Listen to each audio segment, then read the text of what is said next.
পুনের বিলাসবহুল আবাসনে মহিলা তথ্য প্রযুক্তি কর্মীর উপর শারীরিক নির্যাতনের ঘটনায় নয়া মোড়। বদলে গেল ওই মহিলার বয়ান। নতুন বয়ানে ওই মহিলার তথ্য প্রযুক্তি কর্মী স্বীকার করেছেন ওই দিন কোনো অপরিচিত কেউ তার ফ্ল্যাটে আসেননি। যিনি এসেছিলেন তাকে তিনি চিনতেন, তিনি তার বন্ধু। তবে সেদিন জোর করে শারীরিক সম্পর্ক স্থাপন করেন ওই মহিলা তথ্য প্রযুক্তি কর্মীর সঙ্গে, যেটার জন্য মানসিকভাবে তিনি মোটেই প্রস্তুত ছিলেন না। তাই ঘটনার পর তিনি রাগের মাথায় থানায় অভিযোগ দায়ের করেন আর অভিযুক্ত হিসেবে একজন ডেলিভারি এজেন্টকে কাঠগড়ায় তুলেছেন। এমনটাই জানিয়েছেন পুলিশ কমিশনার অমিতেশ কুমার। কিন্তু তিনি এই ধরনের মিথ্যে অভিযোগ দায়ের করলেন কেন, জবাবে ওই মহিলা জানান তার মানসিক অবস্থা স্থিতিশীল ছিল না, তাই তিনি তার উপর শারীরিক অত্যাচারের ঘটনা ঘটেছে বলে অভিযোগ দায়ের করেন থানায়। যদিও এই ঘটনার পর পরবর্তী তদন্তের গতি প্রকৃতি কি হবে সে বিষয়ে স্পষ্ট করে কিছু বলতে পারেনি পুলিশ জানিয়েছে এখনো তদন্তের বেশ কয়েকটি দিক খতিয়ে দেখার কাজ হচ্ছে।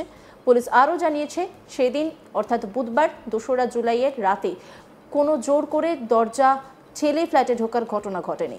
প্রথম অভিযোগে ওই মহিলা তথ্য প্রযুক্তি কর্মী জানিয়েছিলেন জোর করে ফ্ল্যাটে ঢুকে তার চোখে মুখে একটি স্প্রে করে দিয়েছিল অভিযুক্ত ডেলিভারি বয়। এরপর শারীরিক নির্যাতনের পর তারই মোবাইল ফোনে সেলফি তুলে হুমকি মেসেজও করেছিল অভিযুক্ত। কিন্তু তদন্তে পুলিশ জানতে পেরেছে ওই সেলফিটি তোলার বিষয়টিতেও ধোঁয়াশা রয়েছে। জানা গেছে সেদিন রাতে ওই তথ্য প্রযুক্তি মহিলা কর্মী পুরুষ বন্ধুটি ফ্ল্যাট ছেড়ে বেরোনোর পর সেলফিটি তোলেন। এরপর নিজেই এডিট করে মেসেজেও লেখেন তিনি।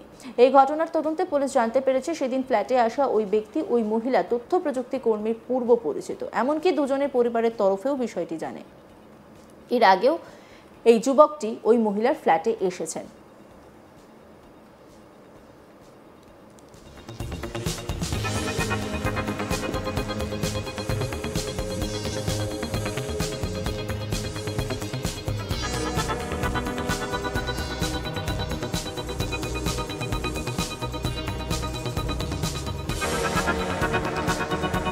প্রসঙ্গত বুধবার ২রা জুলাই পুনের কন্ডুয়ার একটি হাউজিং সোসাইটির ওই বিলাসবহুল ফ্ল্যাটে ওই ঘটনাটি ঘটে বলে নিজের আগের অভিযোগপত্রে অভিযোগ জানিয়েছিলেন ওই মহিলা।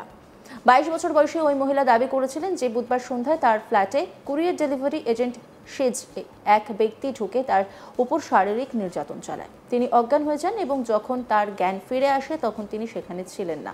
ওই মহিলা পুলিশকে আরও জানান যে অভিযুক্ত ব্যক্তি যাওয়ার আগে তার ফোন ব্যবহার করে একটি সেলফি তোলেন, যেখানে তার পিঠ এবং মুখের কিছু অংশ দেখা যায় এবং একটি বার্তা রেখে যান, যেখানে সতর্ক করে দেওয়া হয় যে সে তার ছবি তুলেছে এবং এই ঘটনাটি পুলিশকে জানালে তা সোশ্যাল মিডিয়ায় প্রকাশ করবে। পুলিশের ওই কর্তা আরও উল্লেখ করেন যে সন্দেহভাজন ব্যক্তিকে খুঁজে বের করার জন্য প্রচুর পরিমাণে লোকবল মোতায়েন করা হয়েছে এবং বিপুল পরিমাণ সিসিটিভি ফুটেজ খতিয়ে দেখা হয়।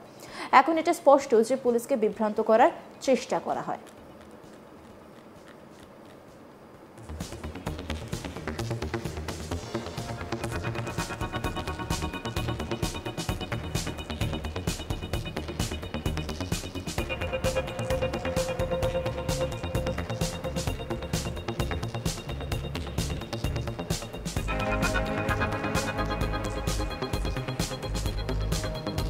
পুনের বিলাসবহুল আবাসনে মহিলা তথ্য প্রযুক্তি কর্মীর উপর শারীরিক নির্যাতনের ঘটনায় নয়া মোড়। বদলে গেল ওই মহিলার বয়ান। নতুন বয়ানে ওই মহিলা তথ্য প্রযুক্তি কর্মী স্বীকার করেছেন ওই দিন কোনো অপরিচিত কেউ তার ফ্ল্যাটে আসেননি। যিনি এসেছিলেন তাকে তিনি চিনতেন, তিনি তার বন্ধু। তবে সেদিন জোর করে শারীরিক সম্পর্ক স্থাপন করেন ওই মহিলা তথ্য প্রযুক্তি কর্মীর সঙ্গে, যেটার জন্য মানসিকভাবে তিনি মোটেই প্রস্তুত ছিলেন না। তাই ঘটনার পর তিনি রাগের মাথায় থানায় অভিযোগ দায়ের করেন আর অভিযুক্ত হিসাবে একজন ডেলিভারি এজেন্টকে কাঠগড়ায় তুলেছেন। এমনটাই জানিয়েছেন পুলিশ কমিশনার অমিতেশ কুমার। কিন্তু তিনি এই ধরনের মিথ্যে অভিযোগ দায়ের করলেন কেন, জবাবে ওই মহিলা জানান তার মানসিক অবস্থা স্থিতিশীল নয়, তাই তিনি তার উপর শারীরিক অত্যাচারের ঘটনা ঘটেছে বলে অভিযোগ দায়ের করেন থানায়।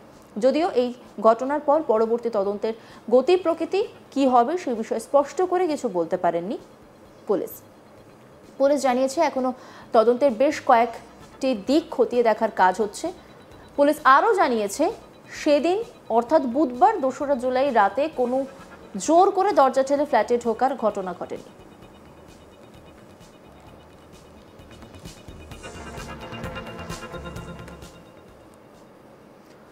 অন্যান্য খবরের আপডেটের জন্য অবশ্যই নজর রাখুন আজ তাক বাংলার ইউটিউব স্ট্রিমিংয়ে। লাইক, কমেন্ট, শেয়ার এবং সাবস্ক্রাইব করতে ভুলবেন না।